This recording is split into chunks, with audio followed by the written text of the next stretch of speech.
গ্রামের বাড়ি যেমন দেখতে সুন্দর, তেমন আশেপাশে সবকিছুই গাছগাছড়ায় ভরা, ভরপুর। আশেপাশে সব জায়গায় গাছগাছড়ায় ভরা। যেমন নারিকেল গাছ, নারিকেল আছে, নারিকেল গাছ এটা একটা ছবেদা গাছ। এটা হাঁসের ঘর, হাঁসের বাচ্চা পালন করা হয়। তেমন বিভিন্ন বিভিন্ন প্রজাতির গাছগাছড়ায় ভরা। আশেপাশে সব কিছুই গাছগাছড়ার অভাব নাই। বিশাল একটা ঘর, ঘরের সামনে একটা অনেক বড় একটা উঠান। সেই উঠানের ভিতরে আমাদের ঘরের অনেক সুন্দর দৃশ্য। তারপর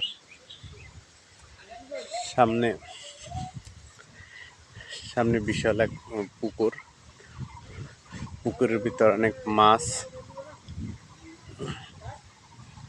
অনেক বিশাল পুকুর। পুকুরটা যেমন চৈত্র মাসে পুকুরের ভিতরে পানি শুকিয়ে গেছে।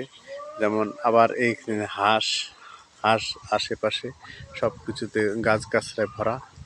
আশেপাশের গাছগাছড়া নিয়ে আমাদের গ্রামের সৌন্দর্যই আলাদা। যেমন এই ফুল গাছ সেই সুন্দর দেখতে। ফুল গাছের দৃশ্য অনেক সুন্দর।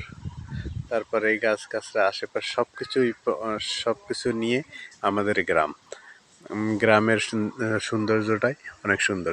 আমাদের ভিডিওটা ভালো লাগলে একটা লাইক, একটা সাবস্ক্রাইব করে দেবেন। প্লিজ একটা লাইক, একটা সাবস্ক্রাইব করে দেবেন।